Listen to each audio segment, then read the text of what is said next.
Yeah, it was in early 2000, after the turn of the century, that I had an experience of a local restaurant in San Francisco. You know, it was my own backyard. That I discovered that it was the center of a human trafficking ring that had brought hundreds of young kids from India, teenagers, into the United States for the purpose of forced labor, forcing them to work in construction crews, brothels, and in agricultural work. It really was disturbing to me. And I guess I was motivated and inspired actually to investigate first. And once I started investigating, I felt like I needed to take a stand and do something about it.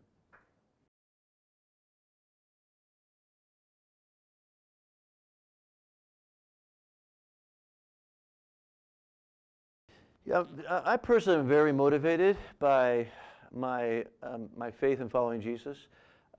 I look at the life of Jesus in terms of who he spent his time with, what risks he was willing to take in order to help those who were outside the margins of acceptability, those who were poor, those who were sick, those who were marginalized, and spend their lives with them. That has really motivated me. You know, it's funny. Not for Sale is not a religious organization. People ask me, is Not for Sale religious? I say, no, we're an organization that fights slavery and frees people.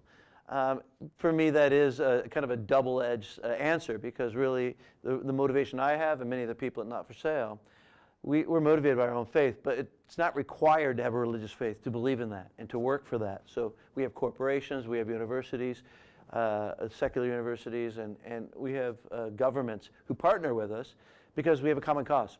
And so at the end of the day, for me, I don't know how anyone can be a person of faith, of Christian faith, and not be on the side of those who are imprisoned and those whose freedom has been taken from them, because the gospel itself is about liberation. It's about freeing from bondage, both spiritual and physical bondage. And so my faith is key to that.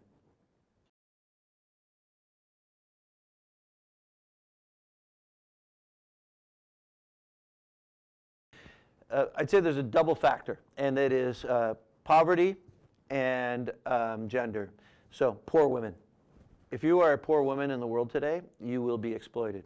It's just a formula. It's if you don't have access to a court system, to rule of law that will give you the justice that you merit, you don't have access to economic systems, then you're vulnerable and you'll be taken care of by a trafficker.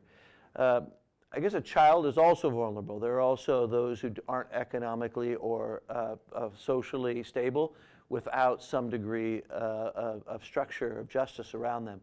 So poverty is the common thread, but it's also those who, because of their own life station, their gender or their age, are put into a precarious situation.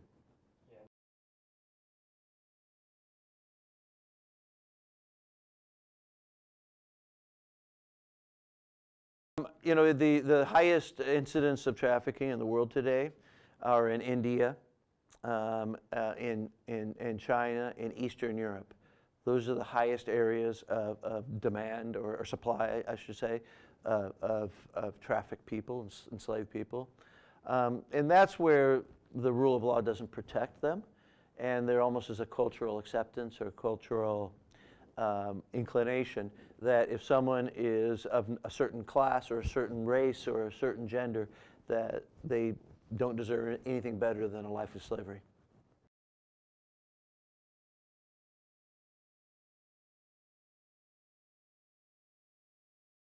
You know, you find San Francisco and Los Angeles, Atlanta, New York, Dallas and Houston are those cities that have the highest rates of trafficking in the United States. That, you know, troubles me living in this city of San Francisco. I think it's a beautiful place in the Bay Area. But it's a place where there's almost two cities, using a Dickens phrase. There's a city of those who have access to technology and to wealth, and those who are on the underside. They're the shadow of the Bay Area. And really, it's Not for Sale's goal is to shine a light on those shadows.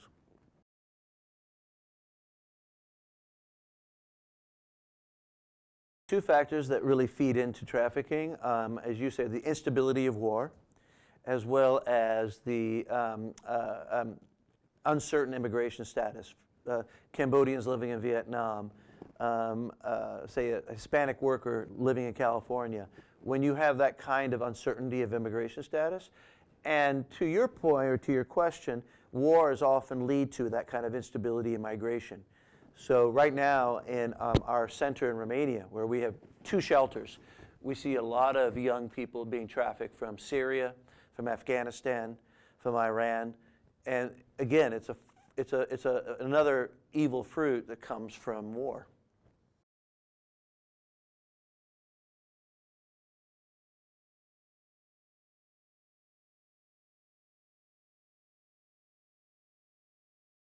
Well, I think there's a range of steps that lead to deeper and deeper commitment. One activity that Not For Sale does is we say choose one day a year. You say I am not for sale, and so we have baseball players, famous baseball players like Clayton Kershaw, Matt Cain, Jeremy Affeldt, Brandon Belt, who one day a year will say, okay, I'm not for sale today. I'm giving all of my salary to kids who are not free to play and free to work. So this year we start having executives, some companies do that. They're not for sale. And so we're creating an international movement of people who are teachers, doctors, lawyers, athletes, executives, and get students behind that one day. That begins then the process of having deeper commitments. Okay, so if today I'm not for sale, what are the things that I can do in my community that take me yet another step?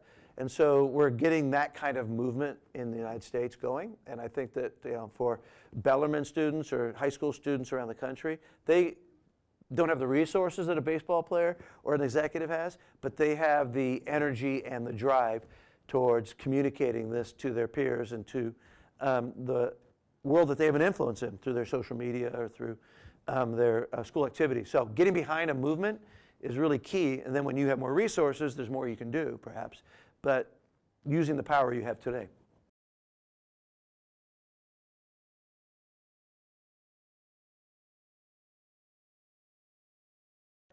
I have a mission, and it's not only to end slavery, but it's also to reinvent the way that we approach social and economic needs and social and economic crises. I don't believe that charity will ever solve a problem. It's not sufficient. It's necessary, but it's not sufficient.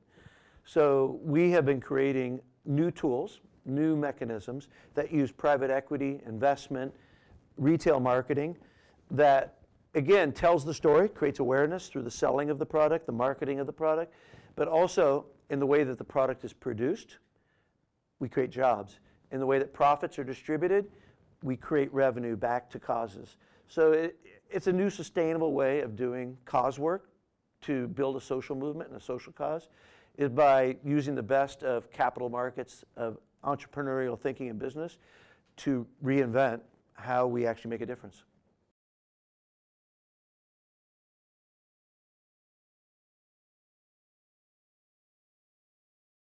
Yeah, those are the big 3: arms, drugs, and human trafficking. And the rank, it shifts. But right now, a lot of my sources say that human trafficking is the number 1, or it could be the number 2. But it is one of the most profitable criminal enterprises in the world today. The reason for that is a gun is used and you dispose of it, or certainly a drug is consumed. But a human being that's trafficked makes money for you every day as a trafficker.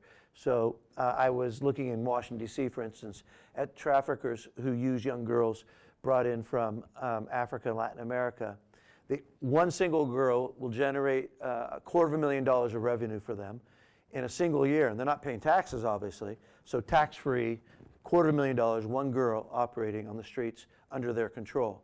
You can see why this is such a profitable enterprise. Within a mile of the nation's capital, there is a prolific ring of trafficking.